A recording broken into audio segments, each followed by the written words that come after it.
Ya, Assalamualaikum warahmatullahi wabarakatuh. Nah, selamat siang anak-anakku sekalian, apa kabar? Saya harap hari ini kalian berada dalam lindungan Allah Subhanahu wa Ta'ala dan berada dalam kondisi yang sehat walafiat.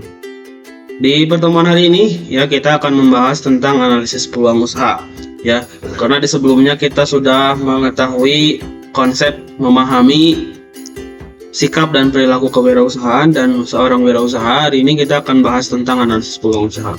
Nah, sebelum ke materi pokok, ini ada indikator pencapaian kompetensi dari mata pelajaran analisis peluang usaha. Jadi ini ada 4 indikator yang akan kita capai ketika kita sudah mempelajari materi ini. Yang pertama, menjelaskan peluang dan resiko usaha. Yang kedua, menjelaskan faktor-faktor keberhasilan dan kegagalan usaha. Yang ketiga, menganalisis peluang usaha produk barang dan jasa. Dan yang terakhir yaitu mengembangkan ide dan peluang usaha, ya. Nah, peluang usaha, ya, apa sih yang disebut dengan peluang usaha itu, gitu ya. Nah, peluang usaha itu terdiri dari dua kata, ada yang namanya peluang dan usaha, ya. Secara pengertian kata itu peluang artinya kesempatan, dan yang selanjutnya usaha adalah upaya untuk mencapai tujuan, ya. Nah, secara sederhananya pengertian peluang usaha itu adalah merupakan suatu kesempatan yang dimiliki oleh seseorang untuk mencapai tujuan yang hendak dicapai dengan menggunakan sumber daya yang dimiliki, ya. Jadi peluang usaha itu adalah segala upaya yang digunakan seorang masyarakat atau manusia untuk mencapai sebuah tujuan yang hendak ingin dicapai dengan menggunakan beberapa sumber yang ada, gitu ya. Nah, tentunya kita berpikir bahwa yang namanya peluang usaha itu banyak, ya. Yang namanya peluang banyak, khususnya peluang usaha yang ada di sekitar kita itu banyak. Nah, yang menjadi perhatian yang harus kita analisis, ya, apakah peluang tersebut itu baik? Di sini ada beberapa ciri-ciri peluang usaha yang baik, gitu ya. Nah, yang pertama, peluang usaha yang baik itu adalah yang bersifat orisinil, ya. Jadi yang bersifat orisinil di sini adalah usaha yang dibuat atau usaha yang dikembangkan itu murni dari kita sendiri, ya. Tidak ada orang lain yang punya, ini orisinil orisinil dari diri kita sendiri, gitu ya. Yang kedua adalah harus dapat mengantisipasi perubahan persaingan dan kebutuhan pasar. Tentunya peluang usaha yang baik itu harus bisa berorientasi pada pasar atau berorientasi pada kebutuhan pasar sehingga dapat mengantisipasi perubahan persaingan. Nah, yang ketiga itu adalah sesuai dengan minat, ya. Peluang usaha yang baik itu pastinya akan sejalur dengan minat kita, gitu. Misalkan kita minat di bidang teknologi, ya pasti kita akan melirik yang peluang usaha di bidang teknologi. Gak akan kita melebar ke sektor yang mana karena itu sesuai dengan minat kita. Yang selanjutnya, tingkat kelayakan usaha teruji, ya. Karena peluang yang baik itu pasti adalah peluang yang istilahnya teruji. Karena kalau usaha itu sudah teruji, peluang itu sudah teruji, maka kita dengan yakin bisa menjalankan peluang usaha tersebut. Yang selanjutnya bersifat ide kreatif, ya, karena kreatif di sini berarti beda dari yang lain, ya. Meskipun sama, tapi kita harus menonjolkan yang namanya sisi kreatif, ya, beda dari yang lain. Yang selanjutnya ada keyakinan untuk mewujudkannya, ya. Sebaik apapun sebaik apapun peluang usaha yang ada di sekitar kita, itu akan sia-sia kalau kita tidak yakin akan bisa mewujudkannya. Karena sebaik apapun peluang usaha tersebut, kalau tidak didasari dengan keyakinan, pasti tidak akan jalan. Jadi usaha yang paling baik itu adalah usaha yang ada, peluang usaha yang ada dibarengi dengan keyakinan untuk mewujudkannya. Nah, yang selanjutnya, yang terakhir itu ada rasa senang dalam menjalankannya. Jadi istilahnya kalau kita menjalankan usaha ini, menjalankan peluang ini, kita itu merasa senang karena tidak ada beban, gitu ya. Karena ini menjadi passion kita, sesuai dengan minat kita. Ya, maka itu adalah salah satu ciri-ciri peluang usaha dari yang baik, gitu ya. Nah, yang selanjutnya, apakah baik itu hanya baik sekadar baik saja? Sebuah peluang usaha itu bisa dijalankan? Tentu tidak, ya, karena yang baik ya harus disusul dengan yang potensial. Potensial di sini adalah itu memiliki rentan kecenderungan menguntungkan bagi kita, ya, potensial. Jadi keuntungannya itu sangat besar, gitu. Potensi keuntungannya akan sangat besar. Yang di sini ada 5 ciri-ciri peluang usaha yang potensial. Yang pertama, memiliki nilai jual. Tentunya ketika sebuah peluang usaha itu memiliki nilai jual yang tinggi, itu akan bisa membantu kita dalam mencapai tujuan kita, yaitu untuk menghasilkan penghasilan yang sebesar-besarnya gitu ya.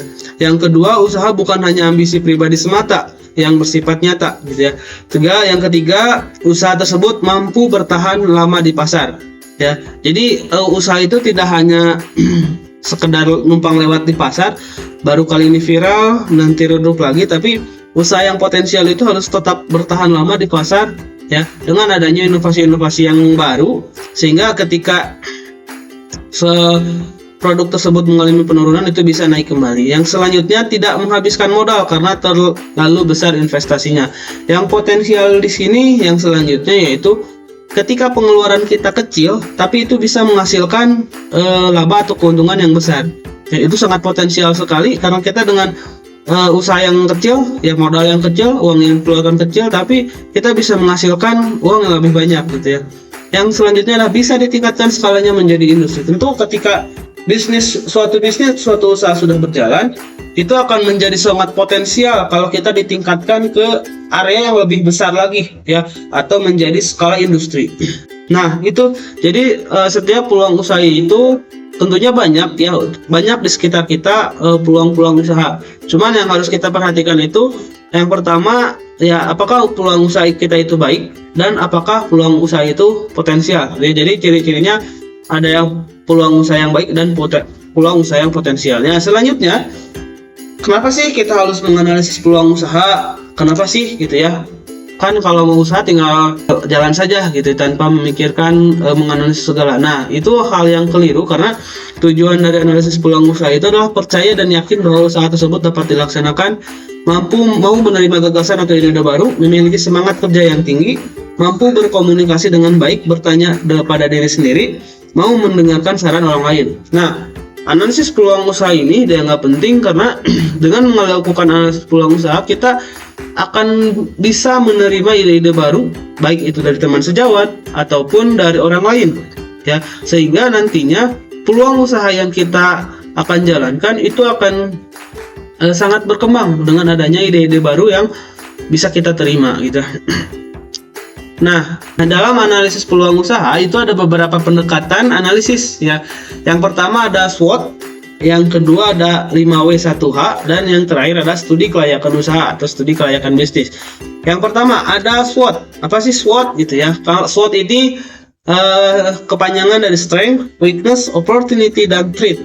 Nah ya, jadi analisis SWOT ini digunakan untuk mengukur, untuk menguji bisnis kita, usaha yang akan kita jalankan ya, dari mulai strength, kelebihannya, weakness, kekurangannya, opportunity, peluangnya, serta ancamannya.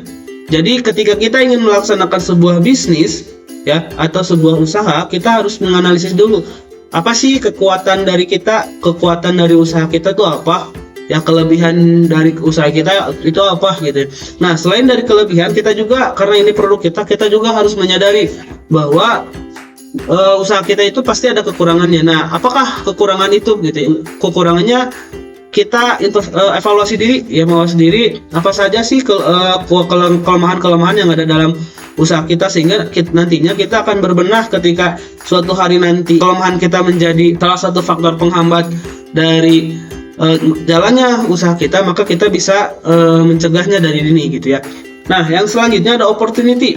Nah, opportunity ini adalah kesempatan, peluang yang akan kita raih gitu ya. Ketika peluang kita besar ya, usaha kita bisa survive, maka itu menjadi salah satu kesempatan yang harus kita maksimalkan. Dan yang terakhir adalah ancaman, gangguan, atau hambatan. Pastinya setiap usaha pasti ada yang namanya ancaman, baik dari internal ataupun dari eksternal. Nah, ini harus kita analisis dan harus kita sadari dari sekarang.